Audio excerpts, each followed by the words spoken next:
Panglima TNI Laksamana Yudo Margono mengirim tim dari Pusat Polisi Militer untuk menyelidiki dugaan keterlibatan prajurit TNI dalam konflik sengketa lahan di Pulau Rempang, Batam, Kepulauan Riau.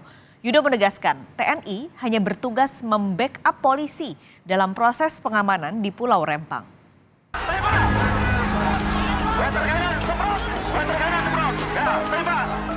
Pasca kericuhan antara warga dan aparat keamanan terkait sengketa lahan di Pulau Rempang, Batam, Panglima TNI Laksamana Yudo Margono mengutus Pusat Polisi Militer atau Puspom TNI ke Pulau Rempang. Yudo menegaskan pengiriman Puspom TNI untuk memastikan apakah ada oknum TNI yang terlibat dalam kericuhan sengketa lahan di Batam. Sebelumnya, Yudo juga sudah mengimbau personel TNI agar tidak terlibat konflik dengan warga sebab tugas TNI di sana hanya membantu dan berada di belakang polisi. TNI kan dalam hal ini adalah BKO pada Polri. Ya, kita berada di belakang untuk itu. Dan kalau kemarin mungkin ada keterlibatan TNI, hari ini kita turunkan dan Puspom TNI ke Batam ya untuk memeriksa ada nggak keterlibatan TNI di situ, ya, baik terhadap rakyat maupun ya, mungkin yang terlibat di dalam mafia tanah dan sebagainya.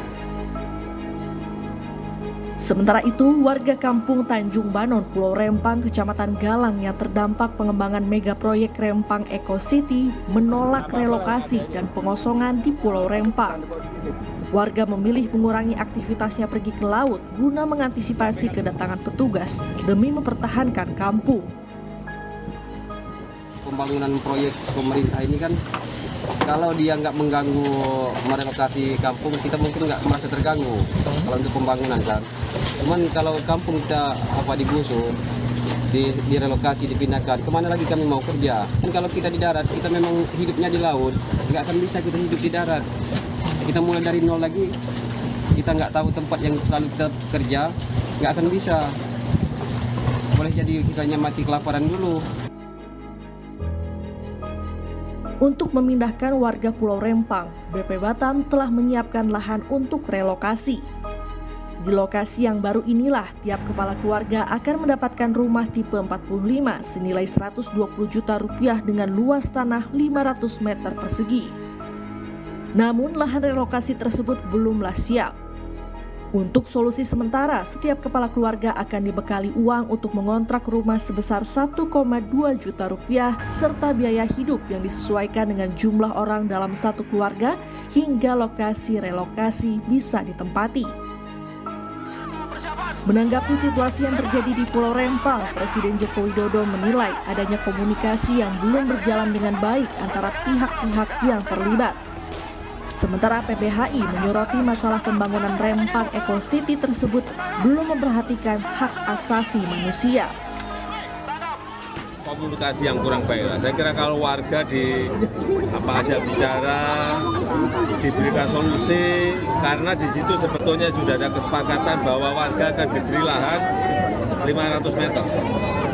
Plus bangunannya 40 tipe 45.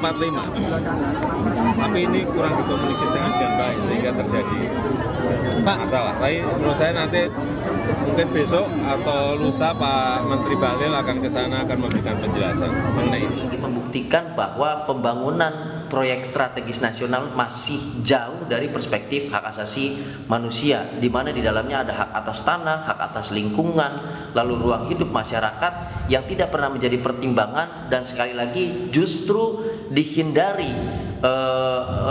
oleh negara, tidak dipertanggungjawabkan pemenuhannya oleh negara dengan menggunakan kekuatan-kekuatan atau alat negara yang represif dan tidak tepat, tidak sesuai dengan tupoksi, yaitu alat pertahanan dan keamanan menggunakan kekuatan TNI Polri.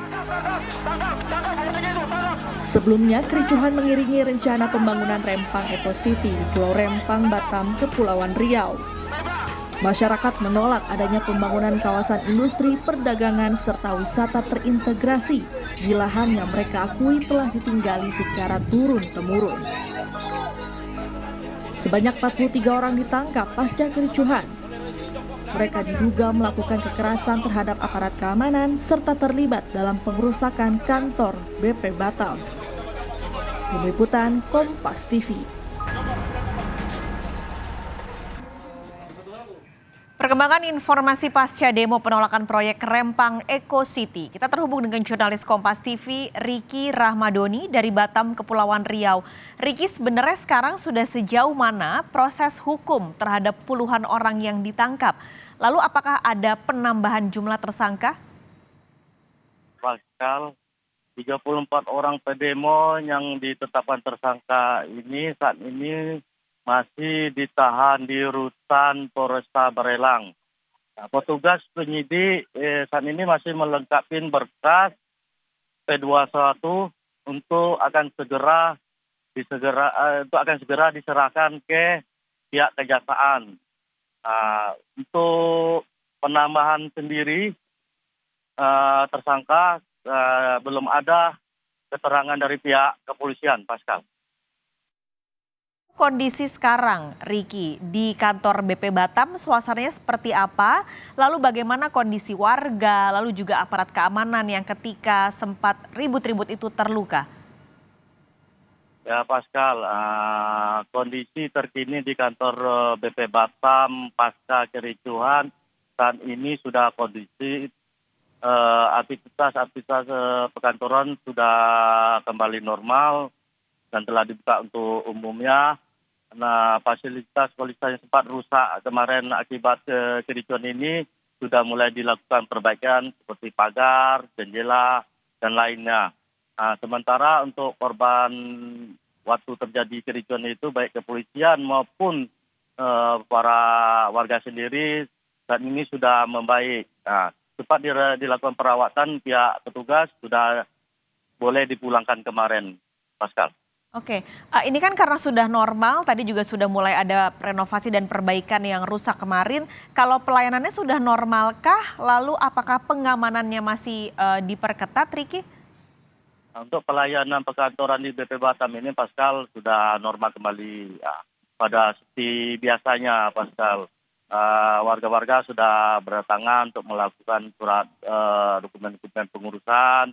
Nah, untuk penjagaan sendiri, penjagaan masih dilakukan oleh petugas Dipam sendiri. Untuk pasukan gabungan tidak ada lagi. Tadi petugas Dipam sendiri melakukan penyisir di area sekeliling kantor BP Batam, Pascal. Oke, Riki, ini kan salah satu yang menjadi masalah dari konflik itu adalah soal tempat tinggal mereka. Lalu pemerintah akhirnya menjanjikan nantinya akan ada relokasi dan juga ganti rugi. Tapi warga beberapa juga masih menolak. Apa yang membuat warga masih menolak? Ya Pascal, dari keterangan warga yang kami jumpain di Pulau Rempang itu sendiri ya, ada beberapa warga sempat kita minta keterangan. Dari warga itu mereka tidak mau dipindahkan atau direlokasi ini karena tanah dan kampung di Pulau Rempang itu merupakan leluhur dan turun-menurun bagi mereka, Pascal. Jadi mereka akan terus berupaya untuk mempertahankan itu. Dan juga ada faktor lainnya seperti perekonomian bagi mereka. Mereka kan sudah terbiasa melaut dan berkebun. Jadi mereka kalau sempat dipindahkan, mereka nggak tahu arah kemana ini. Apalagi yang sudah tinggal yang sudah lama itu. Dan juga ada faktor-faktor lainnya juga, Pascal. Oke, jadi memang yang dikonserkan oleh warga adalah karena mereka sudah tinggal begitu lama di sana dengan kebiasaan yang memang sudah turun-temurun sehingga ketika dipindah mereka khawatir tidak bisa beradaptasi dengan tempat barunya. Terima kasih Riki Rahmadoni melaporkan langsung dari Batam, Kepulauan Riau.